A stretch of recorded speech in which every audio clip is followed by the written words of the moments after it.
So what are you saying, people? It's another episode of The Social Worker and the Mentor. Guys, listen, yeah, you know where to find myself and Rob. Big up to Rob as well, my brother Rob. But yeah, you guys, you've been liking and subscribing. Like, we're seeing that subscribers are creeping up. But you know where we are. We're on TikTok, we're on Instagram, we're on YouTube. We're soon to be out on Apple very, very soon. And, you know, I'm always going to keep saying, if you want to come on the podcast, you should email thesocialworkerandthementor@gmail.com. Yeah. So guys, listen, yeah. All I got to say is, yeah, see the person opposite me. Listen, this is a big guess, you know. This is a big guess, isn't it? Yeah.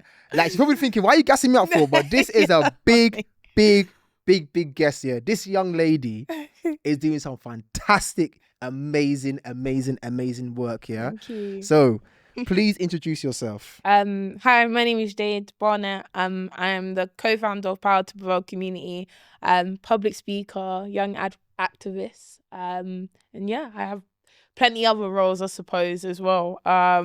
Practitioner at the moment, and also work at a youth club. So, All right, listen, big up yourself, Jade. Big up. All I'm saying is, yeah, I'm just so happy to, you know, have you on the podcast. Thank you for having me. But I wanted to obviously just start from kind of, Jade, the very beginning. Power2Prevail. Yeah. For the community. Yeah. What was your inspiration behind it? Talk to me.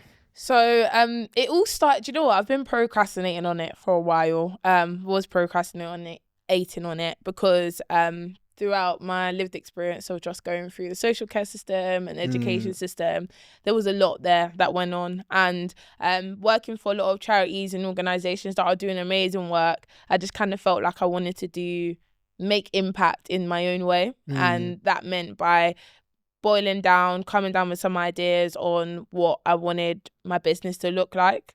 I was also really scared to do it on my own. I think I was very reluctant to do it on my own because working full time, having other jobs, having advocate roles, just don't have enough time, and always being like, I'll start then.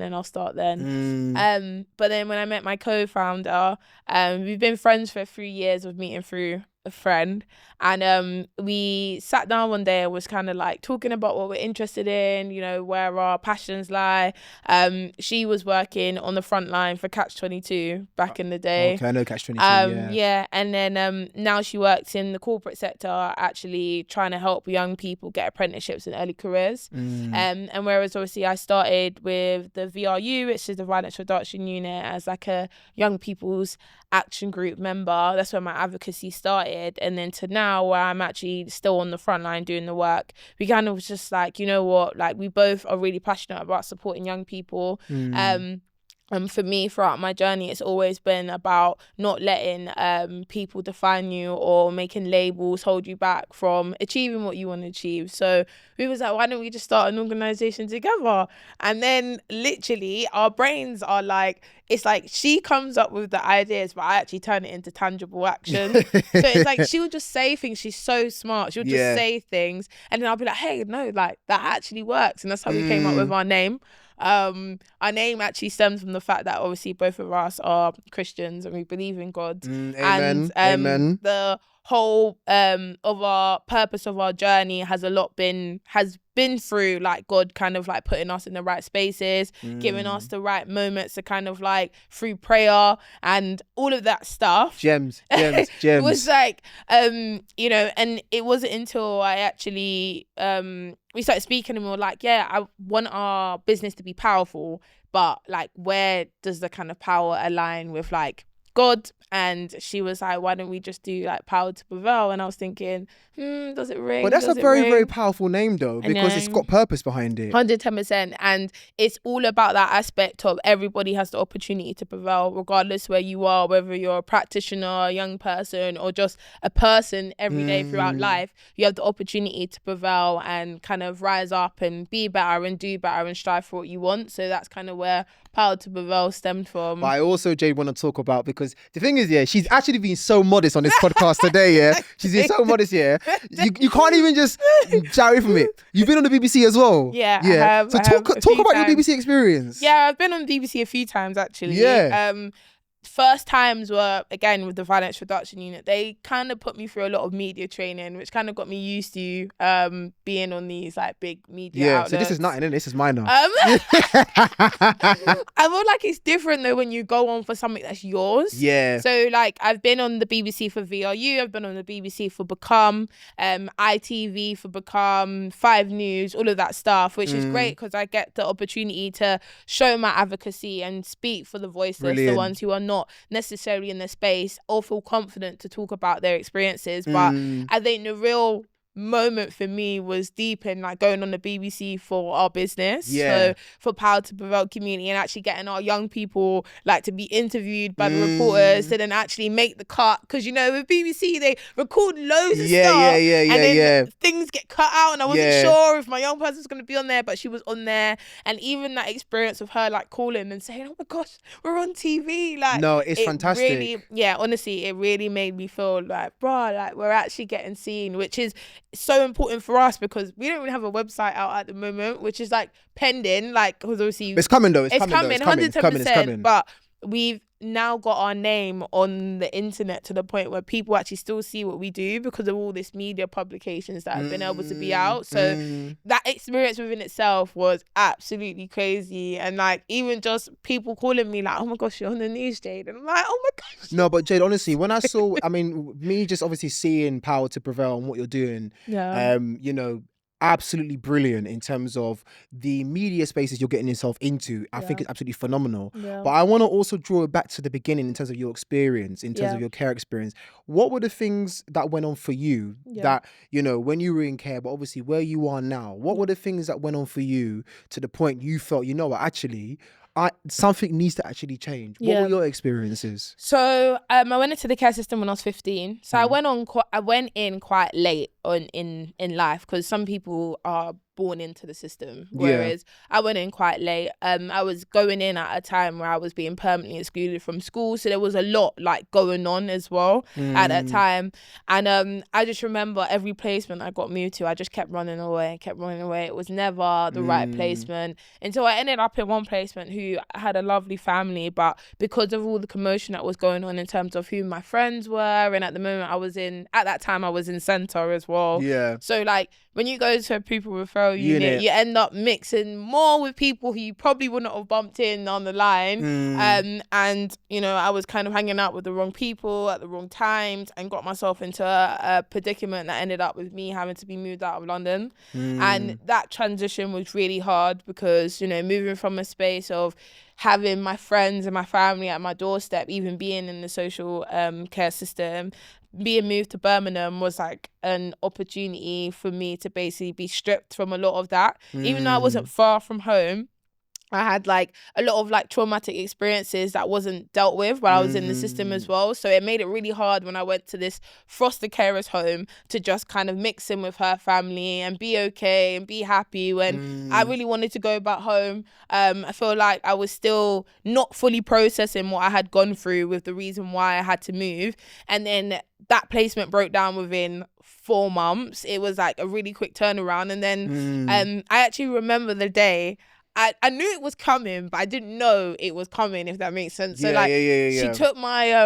she took my Oyster card and my keys from me that morning when I went to school, and I kind of just thought like I was in trouble kind of thing. I remember being on the way back from school, and like my heart, like I felt like my heart like squeezing because I didn't know like what was going on, what was going to be there when I got back. And I remember seeing a black taxi and my social worker there, and now I knew my social worker never came down unless it was something important for her to be there. So I knew something was happening, and as soon as I walked through the door, they were like, you're moving placement. And then she said, I'm moving to Blackpool, and I was like, no way. So I remember running upstairs like thinking about, okay, what's my escape route? I actually remember this, like running upstairs to thinking about just grab some stuff and run, because I made friends in Birmingham, so like I knew where my friend's house was, so I was planning to like run there to like. But all my stuff was already packed up and gone. So the room was completely empty. Everything was already empty. So there was nothing to grab and run with. Yeah. And I just remember crying. And they were like, yeah, your stuff is in the black taxi. You're moving to Blackpool. You're going to be there for 2 weeks. So that was end of that. And that feeling of not knowing what was happening to me, even from the morning of going to school to then that moment within itself being told I was going to move to Blackpool, it was like, I just felt like I felt a little bit betrayed. I felt like I wasn't involved in all the things that were going on in my life. Yeah, like it felt really hurtful. And then even to be in the journey in the black taxi all the way to Blackpool, I just remember crying the whole way, like, because I don't even know what I'm going to Blackpool for, who I'm going to meet. I didn't even know Blackpool was a place before I even got told I was moving there. But I know what you're saying. Yeah, so it was like, and then I remember getting to the door in Blackpool, and it was quite late, so I didn't kind of like deep like the location where I was. It wasn't until the morning, and I was like hearing all these seagulls at my window. It was like, culture shock. Yeah, 110%. Very, and like the beach was literally outside my doorstep, which is not usual for someone who's grown up in Southeast London. You don't ever have that at your doorstep. I was in this care home, and I just remember being so fearful, like not knowing, like, again, like how long I was gonna be there for. I know they told me 2 weeks, but I think at that point I was kind of like, oh, my social worker's a liar.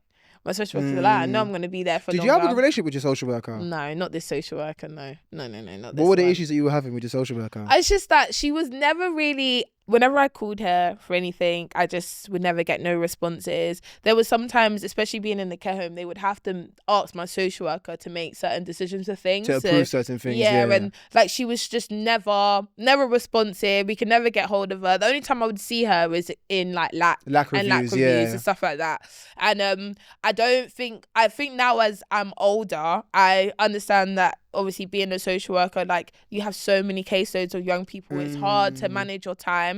But I feel like with my social worker, I don't think she really knew me. I think she only knew me by what she kind of got on paper, rather than know the real you. Or like even try to like find out things that I like to make our meetings maybe a little bit better, or asking if I want to have a say in certain things for my lack reviews. It wasn't until like the people at my care home made it their priority to like sit me down before these like meetings and like say like, what do you want? Like, what do you want us to say in there? Do you even want to be in there? It was like I never really had the option at first. It was kind of like you're in this, like you have to be in this. But I would be there and just sitting there, like not actually partaking in anything. And that used to like bring up a lot of emotions for me. So I used to get quite angry quite quickly, which would make our like meetings very longer. So yeah, I just don't think I had a relationship with her. And as well, like I would rather the honesty than the trying to cover things up. So like me being in Blackpool, maybe it was that I was only going to be there for 2 weeks, but if I was going to be there for longer, then have that conversation with me. It was kind of like the 2 week mark came,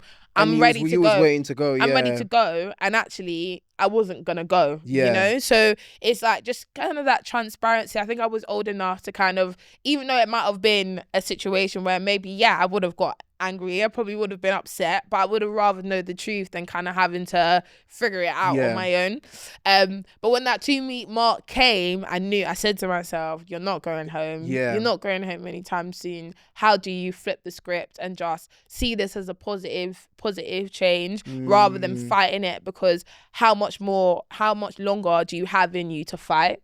I think I got to the point where I was just like, I was always fighting, trying to run away. I remember my carers told me now, because I speak to some of them now that was in the care home, and they always said to me, like, you know, you used to like pack a bag, you'd leave it, you had like a little space in someone's garage where you would leave the bag, and like we would send you off to go to school, and you would leave, go to get the bag and go to the train station, try and make your way back to London. And these are things that I don't really remember, but like they come back when like people like tell you, and speak like to you about it. Like, and I used to think to myself, it used to be so draining trying to run at that train station, get on the train, and then you literally get to like Preston where you can get the train to London straight, and I'm met with police already waiting for me kind of thing, or like I'm kicking off with the police and then I get brought back. It was just long when I started thinking about it. Like I don't have that energy in me anymore to put up that fight. So I'm just going to have to put my head down and prove that I'm able to go back home. And that's kind of where the point of, you know, I never want a young person to go through what I went through. How can I kind of use this experience to inspire other young people that there's a way out? That's what I was going to ask you, Jade, because I was going to say to you that with what you've mentioned, I think is very, very powerful in terms of the fact that for yourself, as you was getting older, you were seeing that, you know, running away, coming back, it was too much of a cycle. So if we link that to Power to Prevail in the community, and you've just obviously answered the question, but do a lot of young people reach out to you and you kind of explain your story to them? Yes. And was that kind of, in a way, that kind of fire in you to say that actually, you know what, my own experiences, you have the power to prevail? Was that kind of where it came from as well? Exactly, 110%. I always say that I've used my pain for purpose. And I always say to my young people that, you know, there is, regardless of what you've been through, regardless of where you're at, or regardless of what you think your future might hold, you definitely have the power to prevail. You have that opportunity to take back control of what's yours. I know sometimes life can be really hard and you might feel like, why am I in this situation? Why is this stuff happening to me? But you have to kind of put those thoughts aside and keep moving forward. For me, it was about, I got to a point where I was really trying to prove people wrong. Like in school, my head teacher told me I'd end up pregnant or dead or in jail. And I remember those words always floating in my head, making me think like, okay, if that's what people are going to make me feel like I'm going to be, then I'm going to obtain to it. But actually, like, when I got to that place of being in Blackpool, I was like, you know what? No, like, I'm going to prove every single person that tried to doubt me, had to doubt me. And went to school within 6 months time, did my GCSEs, all that lost education that you get from like year 10 when you like prep for I was losing all of that because I was moving from school to school, home to home, different placements, literally. So the amount of time I had to put into that 6 months to get my GCSEs, to then go to college, finish my year of doing performing arts, get my distinction grade. I was literally like, nah, I'm gonna battle on and make people realize that I'm literally capable of achieving what I know I can achieve, not what people kind of have amounted me to be. And when I did that, got my qualifications, then eventually I moved back to London. I think I was about 17 when I moved back. And then I was ready to get to work, enrolled back into college again, did another year. I wanted to be a radio presenter at the time. So I did creative media, which was like radio and TV. Did that and got my qualifications for that. Got my car, started learning how to drive. Got a job, which was like doing night shifts. Everything what you're telling me, Jade, everything that you're doing is as if what you've done is that, and in so many words, people, you've stuck the middle finger up to people in a way, because one of the things I think that's quite powerful what you've said, and it's important, is that, you know, I think a lot of people tend to think that when you're care experience, it means that you cannot achieve. 100%. And you're flipping the script and saying to people, actually, no, you actually can achieve. 100%. And actually, though we are aware, and particularly us as social, because I think something that you said as well, that is important. We need, as social workers, we need to actually have a lot more conversations with our young people, whether they're at home or not, about what are their aspirations, what is it they want to do, and homing on that. I think at times as social workers, because like I said, I've managed a children looked after team, I think we kind of at times focus a lot on the kind of like the process and doing things. But getting to know the young people in terms of what they want to do is quite powerful. And in a way, we can kind of enable them to be like, you know what, actually, the hopes and dreams that you want to achieve, you can do it. 110%. 110%. And I can't stress enough that I do think in terms of the system as itself, like, it doesn't necessarily support social workers the best way that it can, in terms of like the support you get, like pastoral, or the amount of workloads that you get. But I do think it is important to make sure that you know your young people, because within that space, there's an opportunity for them to thrive. Because, for example, like if my social worker knew that I wanted to get into radio, maybe there was something that she could have done, you know, in terms of, ask this connect about how I could maybe do this Yeah. program or get involved in this course, you know, just to Yeah. kind of help my mind be stable into a place of, okay, I'm doing this for myself, I'm progressing, instead of just sitting and dwelling on all the bad things that happen in your life and not seeing any hope or a way out. I also think in terms of, you know, I'm a practitioner myself, so I deal with young people day in, day out. And there's an example of a young girl who really wanted to get into football. She's really interested in football. And I've got connects that are like within the football space. So, you know, even though it wasn't in the capacity of me being a youth worker, like looking at my contacts, it was You me. can open doors in certain other ways. 110%. Yeah. And by me having a conversation with a football organisation who do work with young girls, I was able to get her onto a summer program so she could do football with them. But do you know what's so? Do you know what, Jade? It's so mad, yeah. Because you know everything you're saying, and I shouldn't say this, but I kind of feel as though it is common sense to a degree, but then also, Jade, as well. I also think the difficulty that we have as social workers is that a lot of it, when you work for a local authority, because I've experienced it, you've got to jump through so many people to get it sorted. Because the kind of social worker I am, every local authority I've gone to, like I've got good relationships with a lot of community organisations and practitioners in so many spaces. And sometimes as a social worker, I kind of feel as though that I know it's about budgets, but you know what? Maybe that summer program or that program for this young person, that actually might be the key to just changing their whole trajectory. But it's kind of like you've got to jump through so many hoops to get so much things done. And then it's like 100%. You're waiting. And then the young people lose faith in you and the system. It's you are literally spot on, 110%. I do think there was even times in Blackpool that, even speaking about like money in terms of like so like being black and being in Blackpool, there's not accessibility to like hair products like on your doorstep, or like skin products on your doorstep. And I had to really fight in my care home. The black care experience. They got black care experience, but they talk about this as well. But go on, Jay, go on. It's I had to fight for the fact of like, I need more money for my hair and skin products, for my toiletries. I need more money. Like, and you know, even to get my hair done, I need money to get my hair done. You've got black hair, like, you know, like certain creams, the cocoa butter, the shea butter, like. But what you're saying is these are stuff that 100%. Is happening. Yeah, and do you know what I mean? And it shouldn't be the fact that I said to my care home, and I also said this to my social worker, like, if you knew I was coming here, there should have been something set up for me to be able to live day to day, just like how any of the other young people that are in this care home, they're all white. So yeah, they might be able to go to Tesco's and go buy shampoo and cream for their skin, and that works for them. That doesn't work for me. So why do I have to now advocate for myself and put down the reasons why I need X, Y, and Z? When actually this should have been set up for me anyway. No, it's true. And it only got to the point where my care home actually became predominantly a black care home, because at this point there was like four of us who were black and from London. So it was until it got to there, and we all had hair. So when it got to there, it was like, okay, actually, maybe we do need to start giving them a bit of extra money. But it should have never got to that point. It shouldn't have got to 1, 2, 3, 4 of us to be there for you to be like, okay, actually, we need to buck up our ideas. When I was there, it should have been in that fluation already.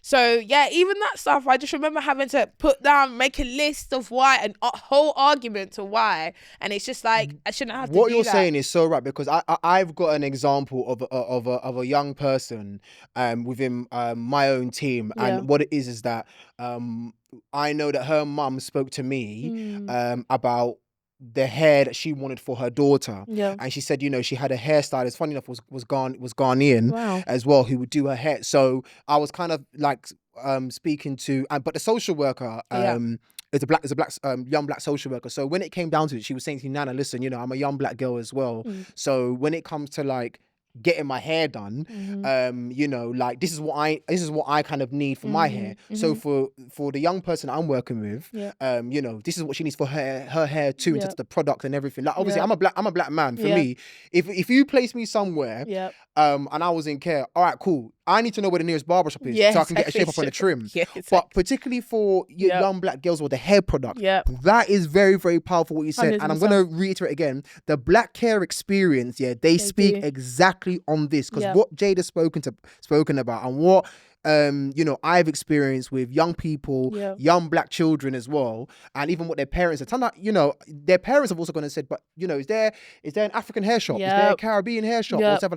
And it's true, because Yep. it's about your identity. Yeah, and that identity piece for me was something that I very lost when I was in Blackpool. I was struggling with my identity quite a lot, because in my college, I think I was like 1 out of 2 black kids that were in my whole college. It was like, when I had my afro out, it was like people would be like, oh, like, can I touch your hair? I had a predicament where like I was working in a Asian restaurant, and this lady came in and was talking to me about how she's a hairdresser and stuff. And obviously, like, when you're at work, you have to make conversations with your customers. Yeah. So I'm thinking, where's this lady going with this conversation kind of thing? And she's like, oh, I really want to like expand my hair business, to match different ethnicities. And I was thinking, oh, here we go. Yeah, you're gonna try. You're gonna try it with me, innit? Here we go. And then she goes, oh, it's all right if I touch your hair. And I was thinking, oh my gosh, is this lady really just Like, asked is she me serious? that? Yeah. Like, she just really just asked me that. I had literally had my mini afro out at the time. Yeah. And my manager looked at me as if like, better say yes kind of thing. Like, I felt pressured. I didn't know what to do in that situation. So I was just like, yeah. And then she's just touching my hair, playing in my hair. She's like, oh my gosh, it's actually really soft. And I was thinking, what did you expect my hair to feel like? Do you expect it to feel like, I don't know, rough or coarse or something? Yeah. And then I remember her leaving and her giving me a £5 tip at the end of it for the fact that she touched my hair. Yeah. And I went back home to my care home, and I felt, and my one of my care workers said to me, like, how did that make you feel? And I actually said to her, I don't know, because in London I've never experienced someone ever asking me to, because it's a normal thing to see people out it's with almost afros. as if like they've never seen a black person before with an afro. Exactly. But then my carer, I had one carer who was black, and thank the Lord that she was actually there, because a lot of the times when I got into predicaments like that, I didn't know how to kind of deal with my emotions. But she knew. Yeah. She knew. And she sat me down and said to me, look, I know sometimes it's going to be difficult, but actually sometimes you might just have to be that person who educates these people, because sometimes they don't know. They don't know. And them being curious might come across offensive to you. Or ignorant. But exactly, they actually don't know. They actually don't know. Yeah. I had that a few times with some of the friends I made out in Blackpool. Like, I'd get my hair done, like I might do like crochet. And they'll be like, how did your hair grow so long from yesterday? But they don't know. No complete clue. And that was the moment that I realised that I actually have to own my identity, the fact that I am black, and the fact that I'm coming from a space that you don't understand, and I have to make you understand that, or I have to give you resources to understand. I used to say to them, like, don't you watch like music videos? Yeah, but we didn't really think about it. I said, well, okay, you need to start thinking about it, because I don't want to feel out of place because you don't understand. It's time for you to learn, kind of thing. So can I just jump on the back of that quickly, because this is good. Yeah. What I want to ask you is, so with what you're saying about your hair and identity, because I've had that so many times.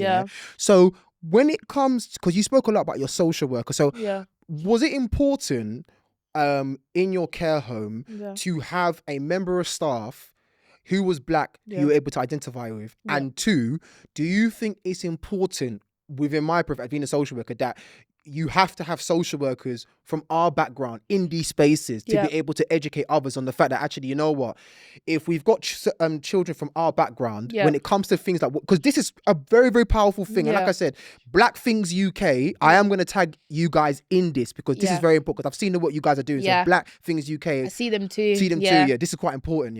So when you've so how important is it, 1, that you had a member of staff, and 2, how important is it that in our sector that you've got black professionals in these spaces to have these kind of conversations, to go and say to professionals or our white counterparts that actually, you know what, for our black children in these spaces, whether it's a black boy who needs to get his hair done or needs a barbershop, or a black girl who needs to get her hair done, who needs an African hair shop, how important is it that we in these spaces to have these conversations? 110% important by far. I don't know if I would have been able to survive in that care home if it wasn't for that black carer, that one black carer that was there. I don't know if I would have been able to, because she was literally like my sounding board. Anytime I felt like I was out of place, or I felt like I didn't belong, or I was even having moments of like feeling like, oh, my skin's too dark and all of them things. Like, that's sad, she was literally the person to tell me like, your black is beautiful, 110%, everything. Your skin is beautiful. Yeah. You are beautiful. Don't make anyone make you feel like you are not. You are literally like the sun in the room. Like, literally, she held me up at times where I felt like if she wasn't around, would I have been able to continue to get powerful. up every day. Powerful. I also do really do emphasize that it is important for us to have practitioners, social workers, even in senior positions as well, as you move up, like to see people of color in those positions, because not even just black social workers, but like Asian social workers, and you know, like minority ethnic groups, and even like global majority religions as well, because like, you know, cultural competency matters when you're working with young people in the care anywhere, to be fair, but especially in the system, because if a young person's getting moved to a foster placement, say for example you have an Asian young person that's moving into a foster placement and the family's white, and they come from a religion, say they've got a Muslim background, it's important for that foster carer or that foster family to understand their religion. Facts. Because there's religious days, there's religious foods, festivals, you know what I mean, like all of that matters. It's true, and it makes a young person feel a little bit more at home. This might not be their home exactly, but it's whatever can be as close to home as possible. 100%. Even in my care home, I had a care worker who, she was white, but she actually tried her hardest to like understand cook like traditional food and stuff, and like, don't get me wrong, it wasn't the best. But the point is that she tried. And I always say this to people. I said, in that moment, I'd be like, I was like, this is not it. But I actually said to her, like, thank you. Like, thank you for trying. Thank you for trying to make me feel at home. Thank you for trying to make me feel connected to my culture, and still be connected to my culture while I'm trying to navigate this space. And, you know, like I said, even though the food was amazing, I still appreciate it. And still now I look back and think to myself, like, those little things actually made me feel comfortable. And it's the fact that she tried, you know, whether it was looking on YouTube how to cook something, or getting a cookbook from, like, I remember her telling me she got a cookbook from Levi Roots and all this stuff. But you know what though, but that's the point. But the 100%. Point is that cultural competency, even if you're a white practitioner or white carer, it's about being open to learn. And I think that's very, very important what you said. 100%. So this is actually very, very powerful what you said. I also want to go in a bit more deep, because we ain't even scratched the surface yet. You also are an ambassador for Barnados. For Scene. So under Barnados they have Scene, and Scene is literally all about supporting black and Asian ethnic minority young people, the global majority. And I got into Scene through Gino, which is someone who is the Scene director.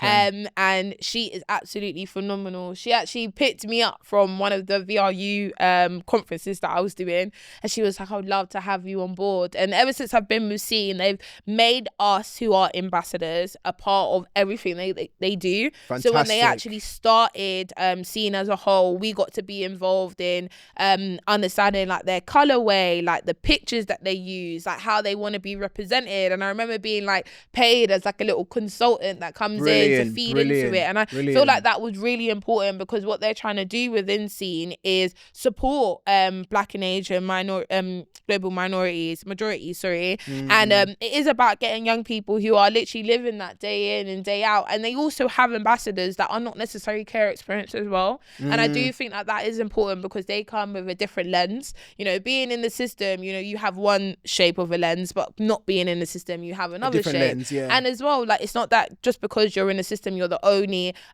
young people that deal with challenges and hardships. No, like, young people deal with challenges and hardships on a regular basis, on a day-to-day. So getting their voices involved is also important, because you have two sides of the coin. And the thing is with Barnados, they appreciate our time, and I think that is important. Like, you know, I've been a part of like advisory groups before when they want you to do things for free, and even though that's great, I do think that I'm coming from a space of like, you know, my time is important. I need my time. So they always make sure it's paid work, it's opportunities to get us in the forefront. So not only just getting more work for SEMA, getting more work for us. So me as being a public speaker, me as now being the co-founder of Power2Prevail, everything that I do, Power2Prevail, it's still everything I do, like with them, enables everything that I'm doing within myself. So I feel like that is why I've been able to have longevity with them, because they see more than just me being an ambassador for SEAM, but me being an advocate, me being a public speaker, me now being a co-founder. So yeah, fantastic. And then also Jade as well as that, you're part of the, is it the Young Diana? Yeah, the Diana Awards. Yeah. God, this girl's got so much accolades.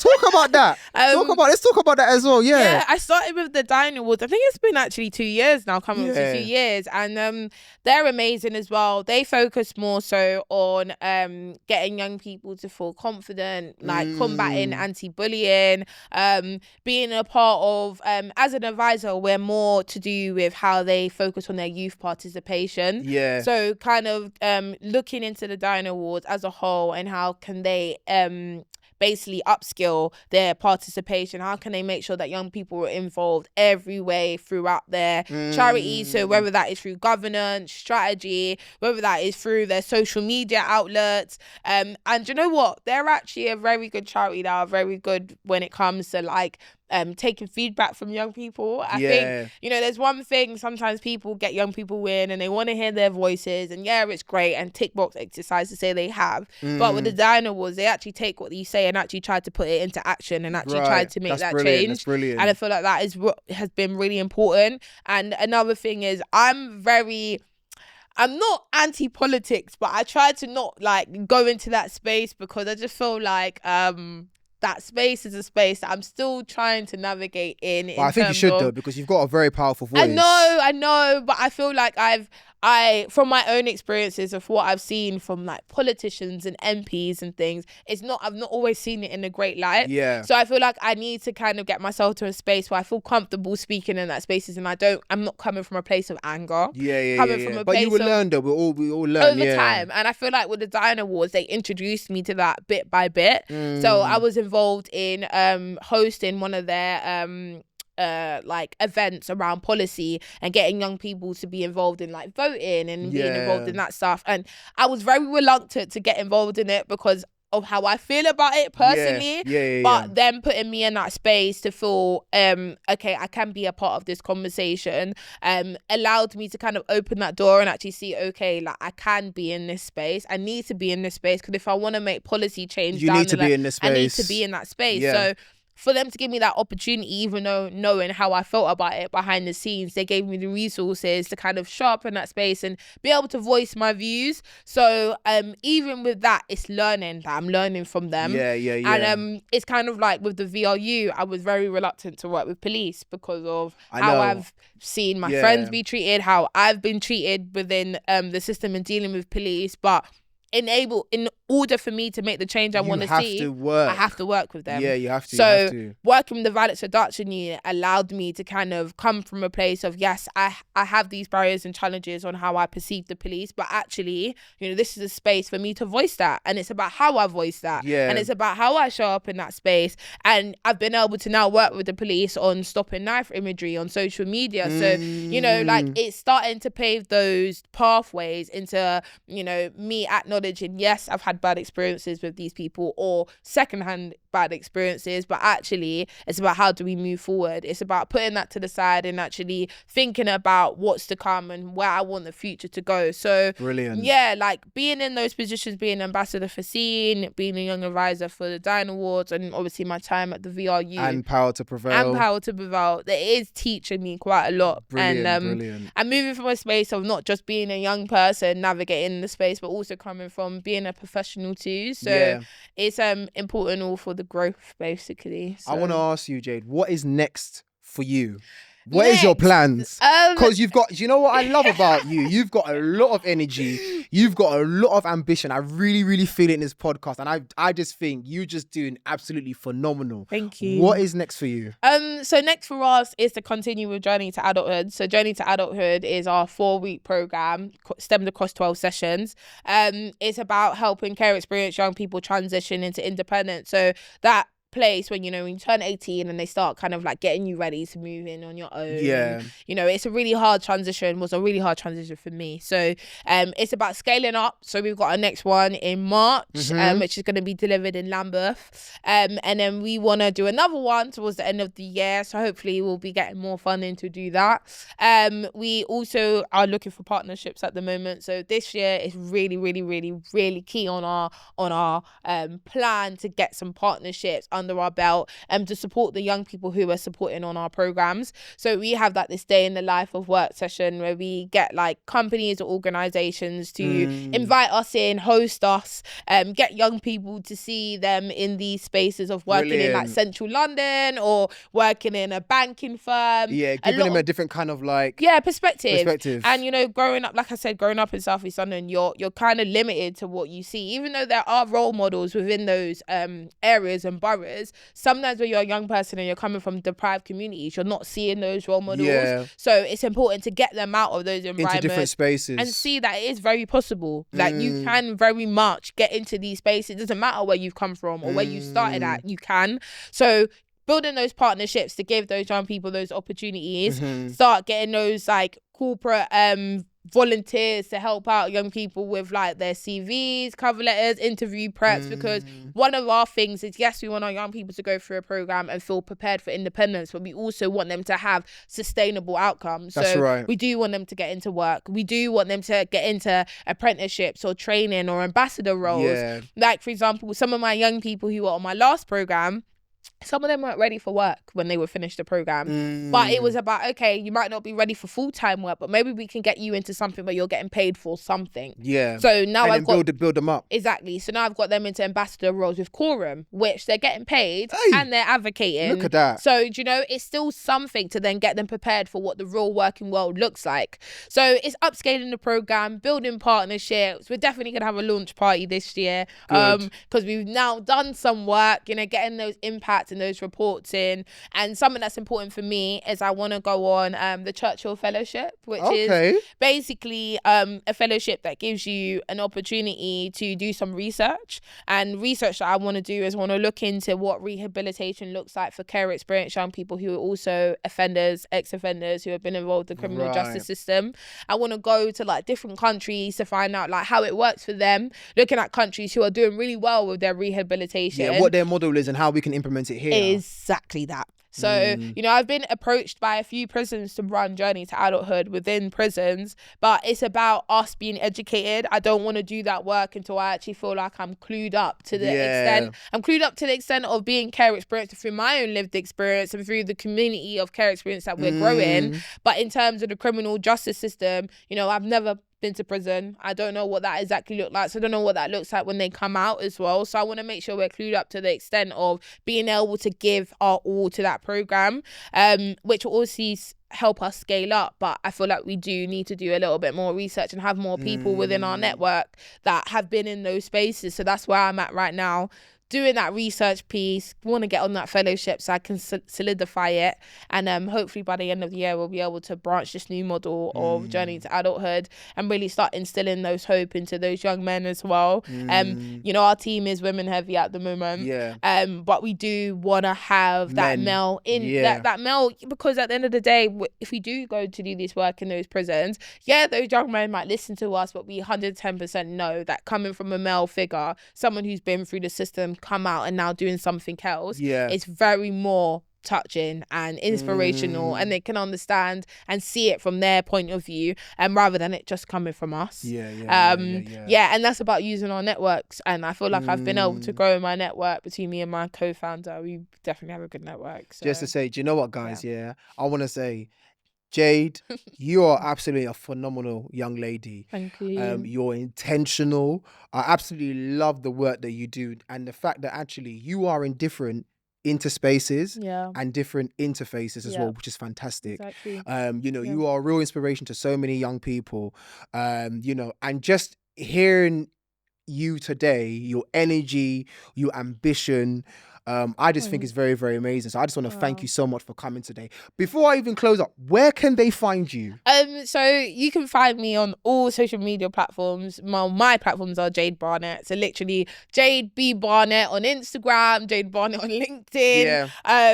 TikTok, I'm on TikTok as well. But for Power to Prevail, it's literally Power2Prevail _ and you can find us on TikTok, Instagram, and LinkedIn as well. Website is coming soon, so please stay tuned for that. But yeah, just follow us. Honestly, like, we're trying to grow our platform, grow our community. You know, we have a giveaway going right now, so if anyone wants to join our giveaway to get some headphones and some vouchers and also any organizations, please, I would really urge you. Yes.